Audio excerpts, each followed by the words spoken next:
हरे कृष्णा। सर्वप्रथम दीक्षा गुरु पाद पद्म नित्रिल प्रविष्ट ओम विष्णु पाद स्तोत्रशत श्री श्रीमशील भक्ति वेदांशील नारायण गोसाई महाराज जी के चरणों में तत्पश्चात शिक्षा गुरुदेव नित्रिल प्रविष्ट ओम विष्णु पाद स्तोत्रशत श्री श्रीमशील ऐसी भक्ति वेदांशील स्वामी महाराज जी के चरणों में अनंत कोटि दंडवत प्रणाम ज्ञापन करता हूँ।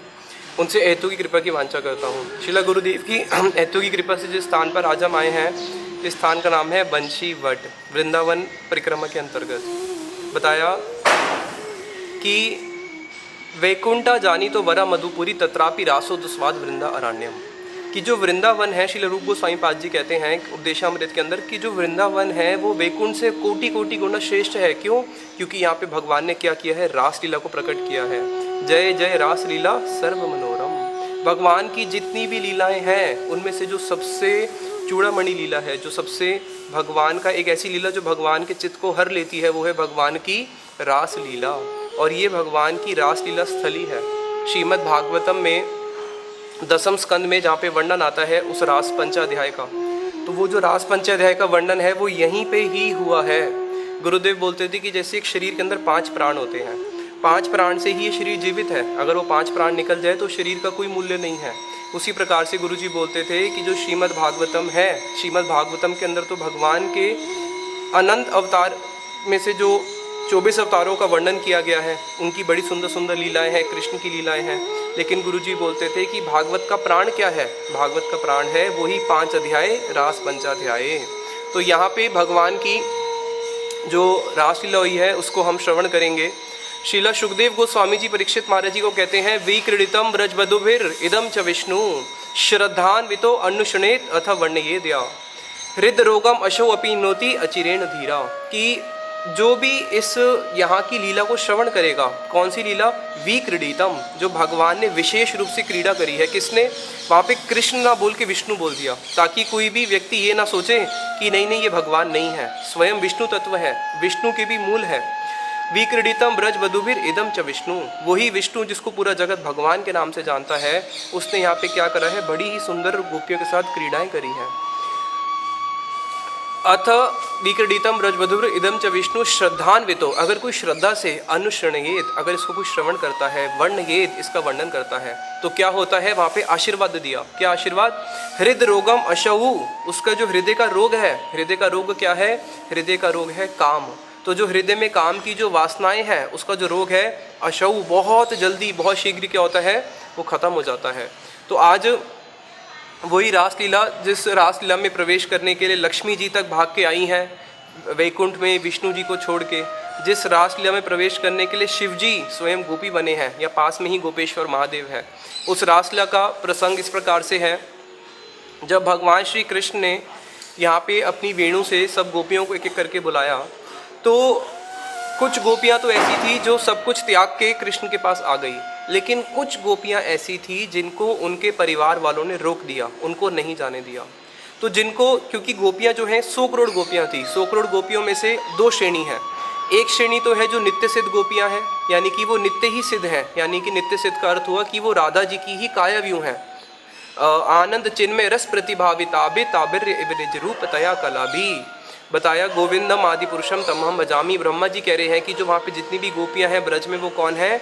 वो राधा जी का ही कायाव्यूह है। राधा जी अपने ही विस्तार करती है। ललिता, विशाखा, तुंग विद्या, चंपक, लता, जितनी भी सखियाँ हैं ये सब राधा जी का ही कायाव्यूह है।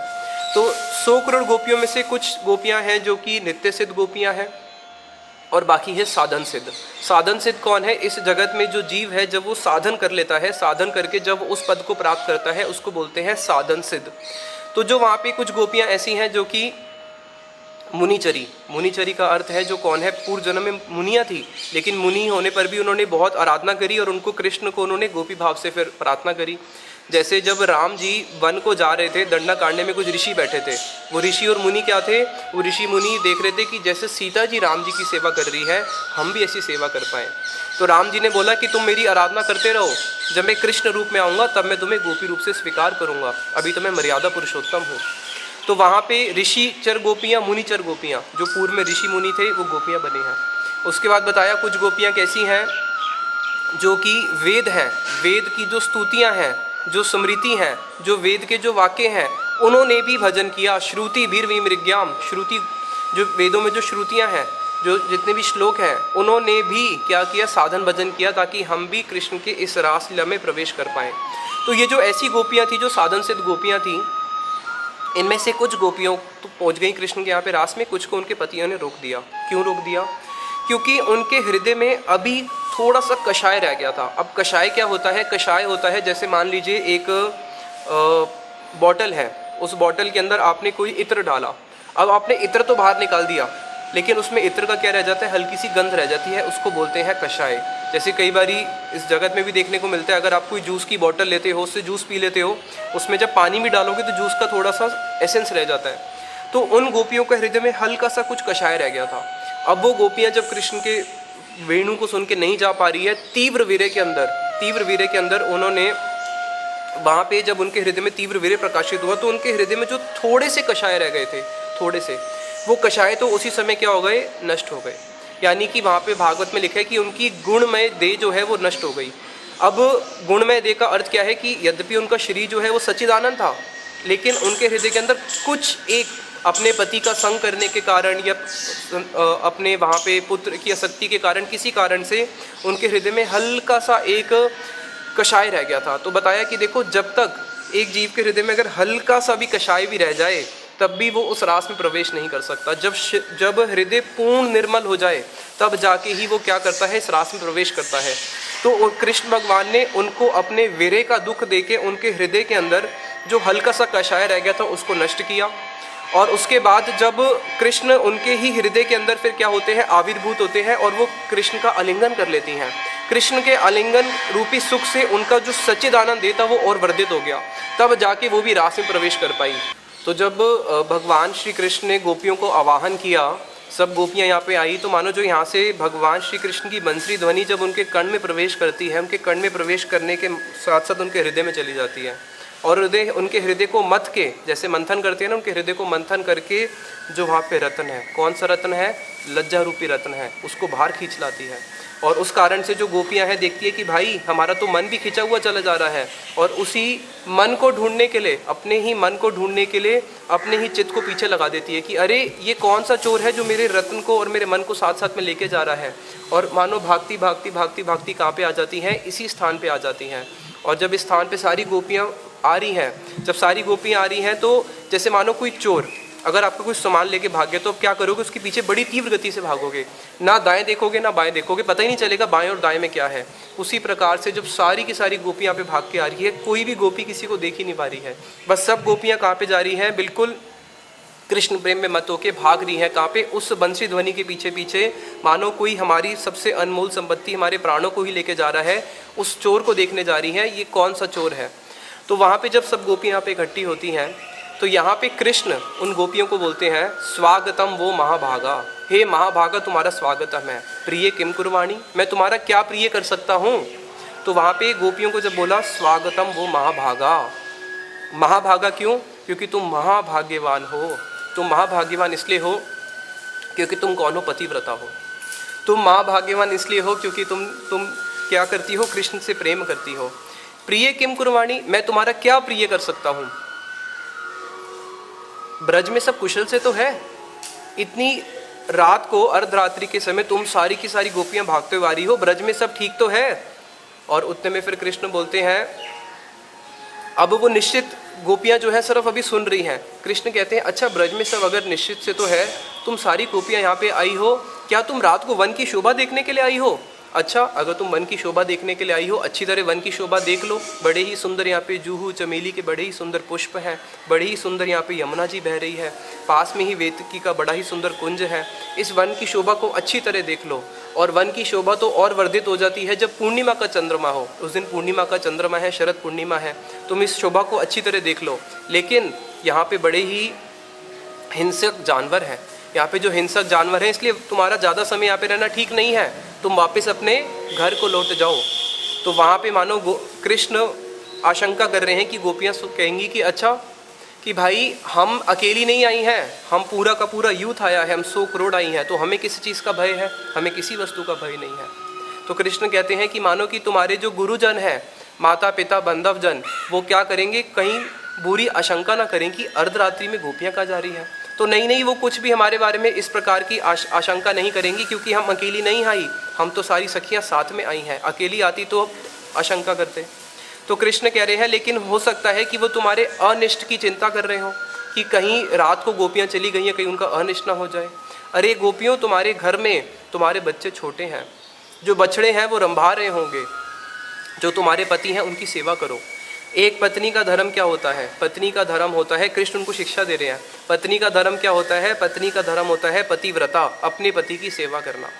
जो पत्नी अपने पति की सेवा करती है उसका ये लोक भी सुधरता है, परलोक भी सुधरता है, और जो नहीं करती उसका ये लोक भी जाता है, परलोक भी जाता है, और साथ में उसका यश की भी हानि होती है। इसलिए गोपियों, तुम क्या करो, पति जैसा भी क्यों ना हो, पति चाहे लंगड़ा हो, काड़ा हो, बहुत गरीब हो, देखने में कुरूप हो, तब भी पत्नी को अपने पति की ही सेवा करनी चाहिए।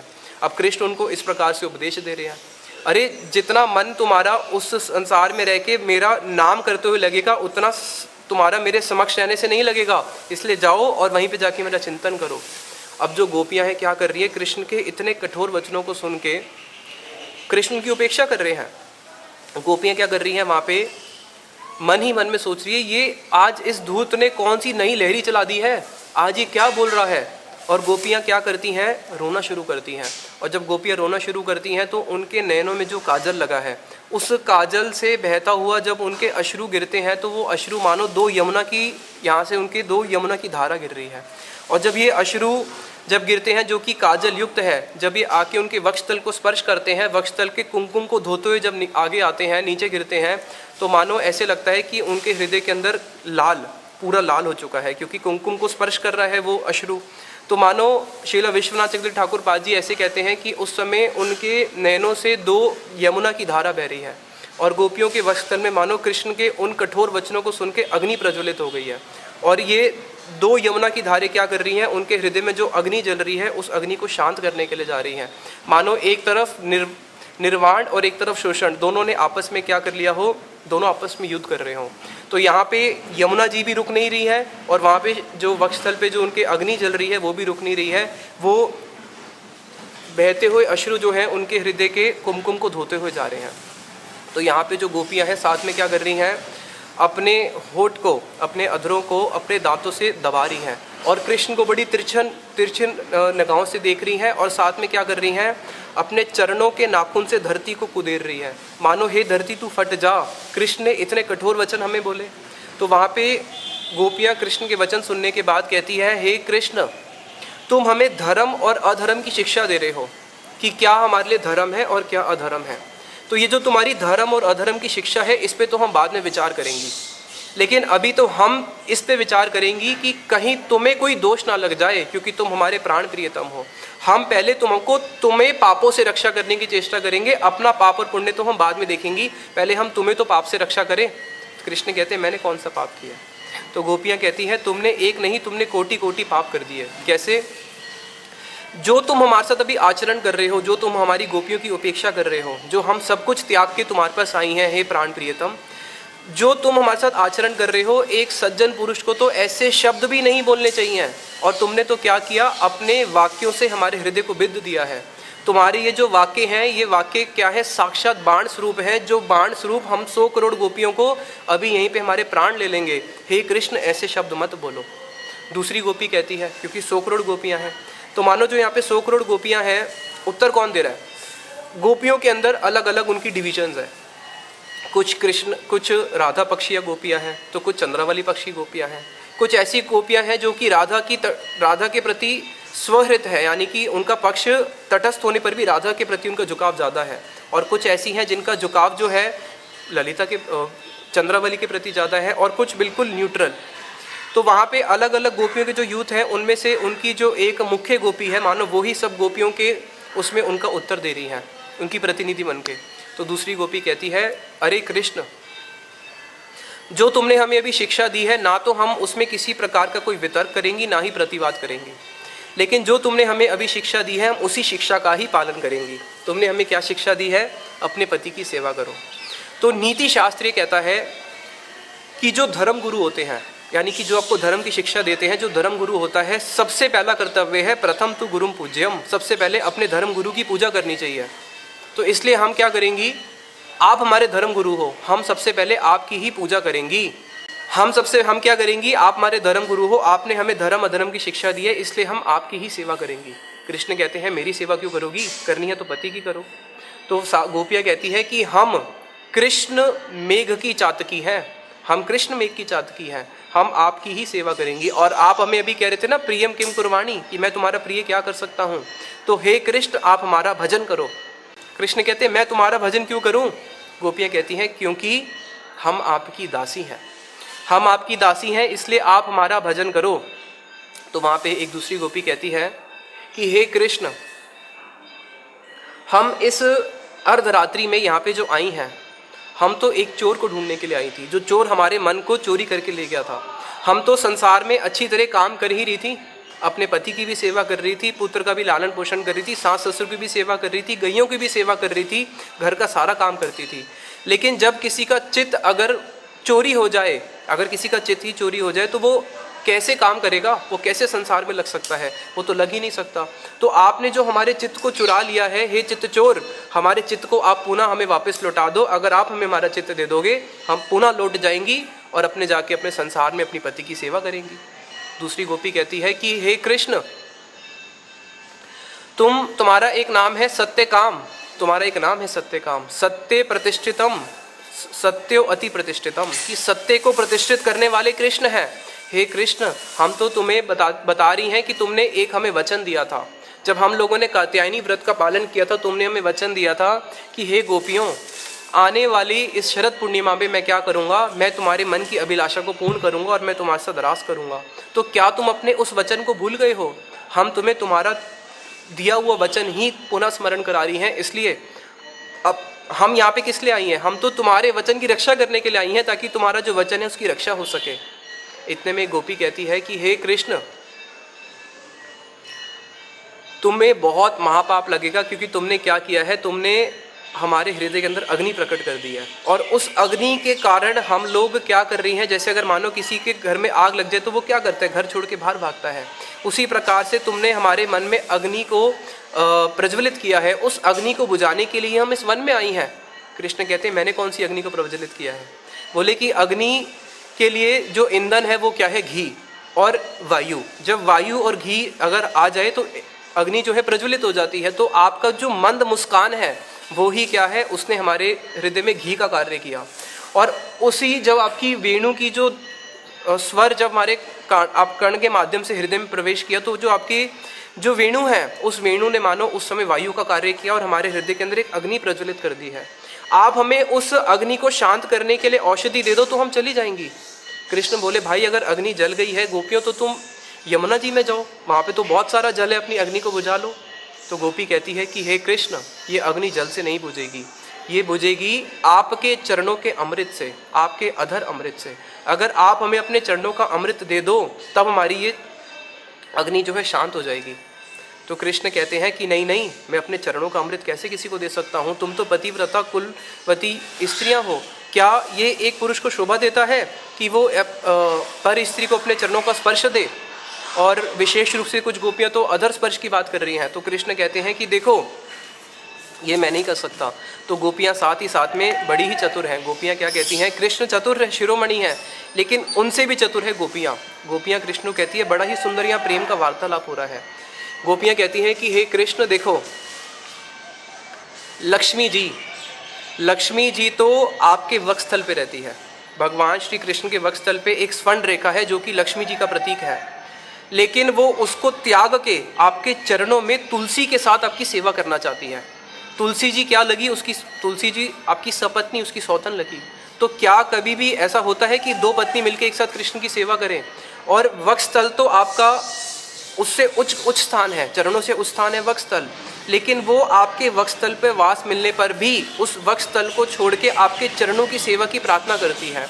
और जब आपके चरणों की सेवा की प्रार्थना करती है लक्ष्मी जी, तो वहाँ पे केवल तुलसी नहीं, वहाँ पे तो बहुत सारे और भी लोग आपकी सेवा कर रहे हैं, बड़े बड़े ऋषि मुनि पुरुष भी सेवा कर रहे हैं। लेकिन लक्ष्मी जी उस भीड़ में आके भी आपके चरणों की ही आपके चरण पाद की ही सेवा करना चाहती है। क्यों? क्योंकि आपके चरणों में एक ऐसा अमृत है, एक ऐसा रस है। तो जब लक्ष्मी जी भी इस प्रकार की आकांक्षा करती है तो हम तो एक अबला नारी है, क्या हम आपके चरणों की सेवा नहीं कर सकती? और हम तो आपकी दासी हैं, और दासी का तो कर्तव्य होता है चरणों की सेवा करना अपने प्रभु की। कृष्ण कहते हैं, मानो गोपियाँ आशंका कर रही हैं कि कृष्ण इस प्रकार से कहें कि तुम मेरी दासी कैसे हो गई, मैंने तो तुम्हें कोई वेतन दिया नहीं है। तो गोपियाँ कहती हैं कि आपने हमें वेतन दे दिया है। क्या वेतन दिया है? आपने हमें वेतन दिया है, आपने हमें वेतन ही नहीं, आपने तो हमें महामूल्य रत्न दिए हैं, उस रत्न के कारण हम आपकी दासी हो गई हैं। कृष्ण कहते हैं, मैंने कौन सा रत्न दिया? गोपियाँ कहती हैं, आपकी ये जो मुस्कान है, आपकी ये जो तिरछी जो आपकी चितवन है, ये ही हमारे लिए क्या है? यही हमारे लिए महारत्न है। जब आप संध्या के समय वापस आते हो, संध्या के समय वापस आने के बाद जो आपके घुंघराले बाल आपके जूड़ा से, जो आपको चूड़ा बांधते हो, चूड़े से जो गिर रहे होते हैं, उससे जो आवृत आपका मुख है, उसकी जो शोभा है, वो ही हमारे लिए महारत्न है। तो आपने तो हमें महारत्न दे दिए हैं। इस प्रकार से गोपियाँ कृष्ण के साथ जब वार्तालाप होता है, कृष्ण जो है गोपियों के आगे पराजित हो जाते हैं, और फिर यहाँ पे गोपियों और कृष्ण का बड़ा ही सुंदर रास आरंभ होता है। जब गोपियों और कृष्ण का यहाँ पे रास आरंभ होता है, और रास में फिर गोपियों के अंदर जब अपने सौभाग्य का मद वर्धित हो जाता है कि हम कितनी सौभाग्यवान है, कृष्ण हमारे साथ नृत्य कर रहे हैं। अगर आप यहाँ चारों तरफ देखोगे, हर एक गोपी के बीच में एक कृष्ण का चित्र है, और हर गोपी यही सोच रही है कि कृष्ण मेरे साथ नृत्य कर रहे हैं। और बड़ा तीव्र गति से जब यहाँ पे भगवान ने रास किया, बताया उस समय जब यहाँ पे रास किया तो सब गोपियों में जब सौभाग्य मद होता है, तो कृष्ण देखते हैं कि तो सब गोपियों में सौभाग्य का मद हो गया है। कृष्ण फिर रास को छोड़ के फिर चले जाते हैं। अब गोपियाँ जो है कृष्ण के विरह में आतुर हो जाती हैं, और कृष्ण के विरह में आतुर होकर गोपियों ने जो बड़ा ही सुंदर गीत गाया है, स्तुति करी है कृष्ण की, जिसको गोपी गीत बोलते हैं, वो गोपी गीत इसी स्थान से प्रकाशित हुआ है। जयति तेदिकं जन्मना व्रजा श्रयद इंदिरा शाश्वतत्र हि दयित दृश्यतां दीक्षुतावकाश त्वयि धृता सवस्त्वां विचिन्वते। अभी जो गोपी गीत जब गोपियाँ गा रही है, इसके अंदर दो प्रकार के भाव हैं। एक गोपियाँ तो ऐसी है जो वाम्य भाव से गा रही है, वाम्य भाव से यानी कि कृष्ण से विरह में तो है, लेकिन साथ में अपने वाम्य भाव को प्रकाशित कर रही है उस गोपी गीत में। और कुछ गोपियाँ दाक्षिण्य भाव से गा रही है। दाक्षिण्य और वाम्य भाव क्या होता है?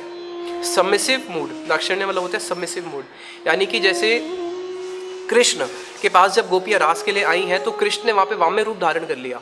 कृष्ण वहाँ पे क्या कर रहे हैं? उदासीनता प्रकट कर रहे हैं कि नहीं मैं रास नहीं करना चाहता। और गोपियाँ क्या कर रही है? दाक्षिण्य भाव प्रकट कर रही है कि नहीं, हम आपके साथ रास करना चाहती हैं। तो जब अगर मानो कृष्ण भी वाम्य भाव धारण कर लें और गोपियाँ भी वाम्य भाव धारण कर ले, तो रस की पुष्टि नहीं होती। जब गोपियाँ वाम्य भाव धारण करती हैं तो कृष्ण का जो मूड होता है वो सबमिसिव होता है। लेकिन जहाँ गोपियाँ ही दक्षिण्य भाव धारण कर ले, तो नायक जो है तब रसपुष्ट कैसे होगा? तो नायक क्या करता है? नायक वहाँ पे गोपियों के प्रति उदासीनता दिखाता है। लेकिन प्रायः इस जगत में ये जो रस है ये पुष्ट कब होता है? कृष्ण अपनी उत्सुकता दिखाते हैं, और जो गोपियाँ हैं वो अपनी उदासीनता दिखाती है, तब ये रस पुष्ट होता है। लेकिन रास के आरंभ में क्या हो रहा है? गोपियाँ अपनी उत्सुकता दिखा रही है, तो उस रस को पुष्ट करने के लिए कृष्ण ने क्या किया? अपनी उदासीनता प्रकट करी। यही रसिक शिरोमणि है कृष्ण, रस को और प्रवर्धित कर रहे हैं। तो अब गोपियों ने जब इस गोपी गीत को गाया है, तो कुछ गोपियाँ क्या कह रही है? तब कथा जयति तेदिकम जन्मना व्रजा शरद इंदिरा शश्वती दैत दृश्यताम। हे कृष्ण, आप हमें अपने दर्शन दे के क्या करो? दैत दृश्यताम दीक्षुतावकाश, आप हमें अपने दर्शन दो। त्वयि धृता स्तव स्वाम विचिन्यते, हमने अपने प्राणों को और अपने जो सांसों को धारण किया हुआ है कृष्ण आपके दर्शन की इच्छा से किया हुआ है। लेकिन दूसरी पक्ष की जो गोपियाँ हैं वो क्या कहती हैं? श्लोक यही है, लेकिन भाव बहुत सारे हैं इसके अंदर, अनेक गोपियों के अलग अलग भाव हैं। गुरुदेव ने बड़ा ही सुंदर एक ग्रंथ प्रकाशित किया है, रास पंचाध्याय। उसके अंदर बड़ा ही सुंदर गुरुदेव ने इस प्रकार का वर्णन किया है, जो कहीं पे भी इस त्रिभुवन में भी वो ऐसा कहीं रस आपको मिल नहीं सकता जो गुरुदेव ने उस ग्रंथ के अंदर डाल दिया है। तो वहाँ पे दूसरी गोपियाँ कहती है कि हे कृष्ण, हम आपके दर्शन के लिए ललायत नहीं हैं, हम तो ये चाहती हैं कि आप हमारे दर्शन करके कृतार्थ हो जाओ। हम आपको दर्शन देने के लिए ही अपने प्राणों को धारण किया हुआ है, क्योंकि आपको कौन पसंद है? आप जो है रमणी शिरोमणि हैं, आपको रमणियाँ बड़ी ही पसंद हैं। आपको हम जैसी सुंदर रमणी और कहीं नहीं मिलेगी, इसलिए आप हमारे दर्शन करके अपने नयनों को सफल करो। तो बड़ा ही सुंदर गोपी गीत यहाँ पे प्रकाशित होता है। जब गोपी गीत में 18 श्लोक है, गोपियाँ कृष्ण से विरह में गीत गाती हैं और कृष्ण उनके विरह गीत को सुन के रोक नहीं पाते। साक्षात मन्मथ के रूप में तासाम आविर्भूत शौरी कृष्ण यहाँ पे आविर्भूत हो जाते हैं। जब उस विरह गीत को सुनने के बाद कृष्ण जब वापस यहाँ पे गोपियों से मिलते हैं तो कैसे आते हैं, गुरुदेव बताते थे अपने पीताम्बर को इस प्रकार से धारण करके, ऐसे जैसे मानो मैंने कोई बहुत बड़ा अपराध किया हो, और उस अपराध के कारण कृष्ण अपने पीताम्बर को इस प्रकार से ऐसे धारण करके आते हैं। और जब सब गोपियों के बीच में प्रकट होते हैं तो कृष्ण का जो मुख है अभी हल्का सा नीचे है, क्यों, मानो मैं बहुत बड़ा अपराधी हूँ। ये गोपियाँ जो अपना सर्वस्व त्याग के आई थी और मैंने क्या किया, मैं इनको ही त्याग के चला गया, और मैंने अपना जो वचन दिया था रास निभाने का वो भी मैंने इनके साथ नहीं किया।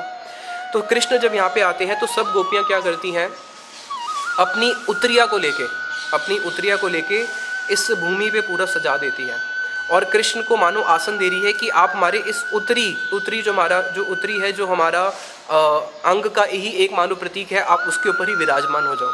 तो कृष्ण उस गोपियों के बड़े ही सुंदर उस उत्तरी आसन पे बैठते हैं। कुछ गोपियाँ, उनको डर लगता है कि कृष्ण चले ना जाएं, कृष्ण के चरणों को पकड़ लेती है, कुछ उनके पीताम्बर को पकड़ लेती हैं, क्यों, आप अपराधी हो। और कुछ गोपियाँ क्या करती हैं, विशेष रूप से राधा जी पास में ही खड़े होकर कृष्ण को बड़ी ही कुटिल नेत्रों से देखते हुए अपने अधरों से अपने दंत से अपने अधरों को दबाते हुए कृष्ण को मानो बाण मार रही हैं, इस प्रकार से देखती हैं कि आपने ये ऐसा क्यों किया, हम गोपियों को त्याग के चले गए। कुछ गोपियाँ कृष्ण को ही मानो देखते देखते सोचती है कि ये दोबारा चले गए, तो उनमें ही समाधिस्थ होकर अपनी आंख बंद करके उनको अपने हृदय में लेके जाके आलिंगन सुख का अनुभव करती हैं। इस प्रकार से यहाँ पे बड़ा ही सुंदर चित्र है जिसमें कृष्ण बैठे हुए हैं अपराधी की भांति और सारी गोपियाँ अनेक अनेक आचरण कर रही हैं।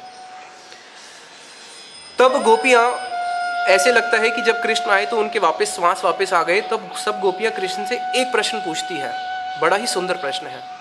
गोपियाँ कहती है, कृष्ण इस जगत में 3 प्रकार के लोग होते हैं। पहला वो जो उनसे प्रेम करता है, पहले वो होते हैं जो जिनसे प्रेम करता है वो उसी से प्रेम करता है, बनिए की तरह, जो मेरे साथ जैसा प्रेम करेगा मैं उसके साथ वैसा ही प्रेम करूँगा। लेकिन दूसरा प्रकार का ये श्याम सुंदर एक प्रेम होता है जो निरुपाधिक होता है, जिसके अंदर कोई उससे प्रेम करे या ना करे वो तब भी प्रेम करता है। और तीसरा जो कि अकृतज्ञ, उससे कोई प्रेम करे वो उससे भी प्रेम नहीं करता। पहला वो जिससे आपने जितना प्रेम किया वो आपसे उतना प्रेम करेगा, दूसरा आपके प्रेम नहीं करने पर भी वो आपसे प्रेम कर ही रहा है, तीसरा आप उसको प्रेम करते हो लेकिन वो तब भी आपसे प्रेम नहीं करता। तो हे कृष्ण, आप इन तीनों का विवेचन करो। मानो कृष्ण से पूछ रही है कि बताओ इन तीनों में से आप कौन हो। हमने आपसे प्रेम किया, लेकिन आपने हमसे प्रेम इसलिए किया क्योंकि हमने आपसे इसलिए किया, इसलिए आपने हमसे प्रेम किया, या हम अगर आपसे प्रेम नहीं भी करती तब भी आप हमसे प्रेम करते, या आप तो हमें लग रहा है तीसरी श्रेणी के हो कि हमने आपसे इतना प्रेम किया और आप हमें छोड़ के चले गए। तो आप बताओ कि इन तीनों में से आप कौन हो। तो एक होता है, गोपियाँ कहती हैं, सउपाधिक, और एक होता है निरुपाधिक प्रेम। आप हमारे प्रति सउपाधिक प्रेम करते हो या निरुपाधिक प्रेम करते हो, या हमारे प्रति आप उदासीन हो। सउपाधिक प्रेम तो आप हमारे साथ कर ही नहीं सकते। सउपाधिक प्रेम वो होता है अपेक्षा, जो किसी वस्तु की अपेक्षा रखता है। जैसे उसका लक्षण ये है कि जिससे आप प्रेम करते हो, जो आपके मन को, आपके इंद्रियों को, जो आपको प्रेम प्रदान करता है, आप उसके प्रति हमेशा क्या करोगे, कृतज्ञ रहोगे और उसको हमेशा वर्धित करते रहोगे। लेकिन कृष्ण, आप तो हमें अपनी वीर्य अग्नि में निक्षेप करके चले गए, इसलिए आप तो हमारे से सउपाधिक प्रेम कर ही नहीं सकते। और निरुपाधिक प्रेम आपका कैसे हो सकता है? आप हमें इस रात्रि में घनघोर जंगल में छोड़ के चले गए वन में, तो निरुपाधिक प्रेम भी नहीं है। आप उदासीन भी नहीं है, क्योंकि कई बारी हम देखती हैं, कई बारी आप हमसे हमारे सुख और दुख में आप सुख दुखी होती हैं। तो आप बताओ, हम निश्चित नहीं कर पा रही आपका प्रेम हमारे साथ किस प्रकार का प्रेम है। कृष्ण उन गोपियों का फिर उत्तर देते हैं। कृष्ण कहते हैं कि देखो, जो पहले श्रेणी के लोग हैं जो उतना ही प्रेम करते हैं जिनसे सामने वाला व्यक्ति जितना प्रेम करता है, तो ये जो प्रेम है ये 2 प्रकार का होता है। एक होता है दृष्ट, एक अदृष्ट। दृष्ट जिसके अंदर आपको सामने नजर आता है, जैसे आप गाय की सेवा कर रहे हो, गाय की सेवा कर रहे हो तो गाय दूध दे रही है, और देवताओं की सेवा कर रहे हो, इच्छा है देवताओं की सेवा करेंगे तो हमारे पुण्य होंगे, स्वर्गलोक मिलेगा, वो अदृष्ट है। तो ये जो प्रेम है जिसके अंदर दो श्रेणी हो गई, दृष्ट और अदृष्ट, इस जगत में जो सेवा होती है और जो देवताओं की सेवा होती है, जो किसी उपाधि को लेके होती है, किसी अपने जिसका कोई ना कोई हेतु होता है जिसके लिए आप उससे प्रेम करते हो। बताया ये जो प्रेम है, इस प्रेम के अंदर ना तो धर्म है ना ही सौहार्द है। तो इस प्रकार का जो प्रेम है वो तो मैं नहीं करता, कि जो मेरे से प्रेम करेगा जिसमें उतना ही जो प्रेम करते हैं तो बनियागिरी हो गई। फिर कृष्ण कहते हैं दूसरी श्रेणी का प्रेम, जो प्रेम नहीं करने पर भी प्रेम करता है। कृष्ण बोले ऐसा प्रेम तो केवल इस जगत में माता पिता और गुरुजन ही करते हैं, माता पिता और गुरुजन। बताया कि ऐसा जो प्रेम है गोपियों, ऐसा प्रेम तो तुमने मेरे साथ किया है। आशिलिष्य वा पदार्थम पिनष्टु माम अदर्शनम मर्महतम करोतु वा यथा तथा वा वित धातु लंपटो मत प्राणस्तु एव स ना परा। श्रीमद चैतन्य महाप्रभु शिक्षाष्टक में कहते हैं आशिलिष्य वा पदार्थम, राधा जी के भाव में विभावित होकर क्या कह रहे हैं कि हे कृष्ण, आप हमें चाहे अपने चरणों के नीचे रोंद दो, आप हमारे सामने किसी और गोपी को लेके चले जाओ, आप हमारे साथ जैसा तैसा व्यवहार क्यों ना करो, तब भी आप हमारे कौन हो, प्राण प्रियतम ही हो। तो बताया ऐसा प्रेम तो गोपियों तुमने मेरे से किया है। अब जो तीसरी श्रेणी के लोग हैं जो हमेशा उदासीन रहते हैं, कोई प्रेम करे या उनसे ना करे, इसमें 4 प्रकार के लोग होते हैं। सबसे पहले आत्मराम, आत्मकाम, अकृतज्ञ और गुरुद्रोही। बताया आत्मराम और आत्मकाम। आत्मराम वो होते हैं जो इनकी बाहरी दृष्टि लुप्त हो चुकी है, जिनको संसार से कोई लेना देना ही नहीं है, अपनी आत्मा में ही रमण करते हैं। आत्मकाम, आत्मकाम वो है जिनकी अभी चेतना जो है बाहरी, जो उनकी बाहरी चेतना तो अभी भी विद्यमान है, लेकिन बाहरी जगत से वो बिल्कुल भी विचलित नहीं होते हैं। कोई जिए कोई मरे उनको कुछ फर्क ही नहीं पड़ता। जो आत्मराम है उनको कोई जिए मरे उनको तो पता ही नहीं चल रहा, क्योंकि वो आत्मा में रमण कर चुके हैं। आत्मकाम उस वस्तु को देखते हुए भी उससे निर्लिप्त नहीं होता। तो और तीसरे हो गए अकृतज्ञ। अकृतज्ञ यानी कि जिसने उसके साथ जितना प्रेम किया, उसके लिए सब कुछ किया, लेकिन तब भी वो उसके लिए अकृतज्ञ ही रहता है, कृतज्ञता दिखाता नहीं है। कई बारी बच्चे माता पिता को बोल देते हैं आपने हमारे लिए किया ही क्या है, अकृतज्ञ। लेकिन चौथा गुरुद्रोही। गुरुद्रोही में अकृतज्ञता तो है ही है, लेकिन अकृतज्ञता के साथ साथ वो क्या है, द्रोही भी है। यानी कि जिसने उसके साथ प्रेम किया था उसका ही द्रोह करता है, उसका ही अनिष्ट करता है। तो कृष्ण बोले मैं इन चारों में से भी कोई नहीं हूँ। तो गोपियाँ बोली फिर आप कौन हो, कैसा प्रेम करते हो? कृष्ण बोले मैं कैसा प्रेम करता हूँ। कृष्ण वहाँ पे बोलते हैं कि मैं अपने भक्तों से प्रेम तो करता हूँ, लेकिन उनके प्रेम को वर्धित करने के लिए मैं क्या करता हूँ, बीच बीच में अंतर ध्यान हो जाता हूँ। जब मैं बीच बीच में अंतर ध्यान हो जाता हूँ, वहाँ से लुप्त हो जाता हूँ, तब उनका जो प्रेम है, उनका जो विरह है, मैं उसके विरह को अनुभव करता हूँ। और उसका जो विरह है फिर वो क्या करता है, उसके सारे कल्मशों को नाश करके उसके प्रेम को और वर्धित करता है। इस आशंका से गोपियाँ कहती हैं कि गोपियाँ तो कोई बदजीव नहीं है कि उनके हृदय में कुछ कल्मश हो। तो कृष्ण बोले कि मैं उस विरह का अनुभव करता हूँ। जब जो विरह है वो विरह क्या करता है, मिलन को पुष्ट करता है, और उस प्रेम के अंदर नई नई विचित्रताएं प्रकट होती है, राग, अनुराग, भाव, महाभाव। जब वो विरह जो है क्या करता है, उस प्रेम को और पुष्ट करता है। तो हे गोपियों, मेरा प्रेम कैसा है, मैं प्रेम तो करता हूँ। नारद जी के वचन कभी गलत नहीं हो सकते। नारद जी के वचन है ना अम वैसामी वैकुंठे योगी नाम हृदय न च मत भक्त यत गायंती तत्र तिष्ठामि नारद। कि नारद, जहाँ पे भी मेरे भक्त मेरा गायन करते हैं मैं वहाँ पे वास करता हूँ। तो मेरे भक्त जब मेरा गान कर रहे हैं, हे गोपियों, जब तुम मेरा विरह में ये गोपी गीत गा रही थी, मैं भी क्रंदन कर रहा था और मैं भी तुम्हारे संग में चल रहा था, लेकिन अदृश्य था, और मैं भी इस विरह गीत का आस्वादन कर रहा था, गोपियों के गीत का। तो इसलिए मेरा जो प्रेम है वो कैसा है, मैं बीच बीच में तड़पाता हूँ। कैसे तड़पाता हूँ, चैतन्य चरितामृत में बताया, महाप्रभु बोलते हैं अग्नि जैचे निज धाम दिखाए अभिराम पाचे पतंगिया आकर्षिया मारे कृष्ण ऐचे निज गुंड दिखाए हरे मन पाचे दुख समुद्र ते डाले। कह रहे हैं अग्नि क्या करती है, अग्नि अपने आप का, अपने गुणों को दिखाती है और दिखाती है कि देखो मैं कितनी सुंदर हूँ। और जो पतंग है उस अग्नि के पास आके मर जाता है उस अग्नि की शोभा को देख के। उसी प्रकार कृष्ण क्या करते हैं, अपने गुणों को दिखाते हैं और अपने गुणों को दिखा के हमारे मन को हर लेते हैं कि हे कृष्ण आप कितने कृपा सिंधु हो। और उसके बाद क्या करते हैं, पतंग तो फिर भी मर जाता है, हम तो जी भी नहीं पाती और हम मर भी नहीं पाती। हे कृष्ण ऐसी आपकी वेणु है। इसलिए गोपियाँ कहती है कि आपकी जो वेणु है ये भी बांस की बनी है, और जब आप राम रूप में आए थे आपका धनुष भी बांस का बना था, लेकिन हम तो उस धनुष की वंदना करते हैं जो एक बारी जब प्रत्यंचा चढ़ाता है तो जिसके ऊपर बाण छोड़ता है उसको मार देता है। लेकिन हे श्याम सुंदर, आपकी जो वेणु है ना तो वो जीने देती है और ना ही मरने देती है।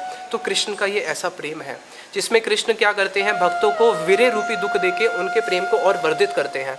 इसलिए जब नारद जी ने जब भजन किया, उनको भगवान श्री कृष्ण ने अपने चित्रपट में एक क्षण का दर्शन दिया था, एक क्षण से भी कम का, और उस दर्शन को करके वो विलाप करने लगे। उनका जो प्रेम है वो और कोटि कोटि गुना बढ़ गया। इतना क्रंदन किया तब आकाशवाणी हुई कि हे नारद, ये जो मैंने तुम्हें एक क्षण का दर्शन दिया था तुम्हारे उस लालच को, लोभ को बढ़ाने के लिए दिया था। अब तुम्हें इस जन्म में मेरे और दर्शन नहीं होंगे। अपने भजन की सिद्धि करो और अगले जन्म में, क्योंकि नारद जी पूर्व जन्म में दासी पुत्र थे, अगले जन्म में तुम भजन पर जब तुम्हारा सिद्ध हो जाएगा तब तुम मेरे परिकर के रूप में मेरी सेवा करोगे। तो ये कृष्ण का ऐसा प्रेम है जो कि अपने भक्तों से करते हैं। और कृष्ण जो है वो बड़े ही कृपा के सागर हैं, जिसको हमारे कीर्तन में हमारे गुरुवर बताते हैं। हृदय पीड़ित जार श्री कृष्ण चिकित्सक तार, हृदय रोग नाशिते चतुर, कृष्ण बहिर्मुख जाने प्रेम अमृत वितरणे, क्रमे लोए निज अंतपुर। इस प्रार्थना के साथ वाणी को विश्राम देंगे, जिसमें कह रहे हैं कि कृष्ण क्या करते हैं। कृष्ण हृदय पीड़ित जार, जिसका हृदय पीड़ित हो रहा है, किससे? काम से। हम सब लोग हृदय के रोगी हैं, सब लोग, सबके हृदय में काम है। हृदय पीड़ित जार श्री कृष्ण चिकित्सक तार।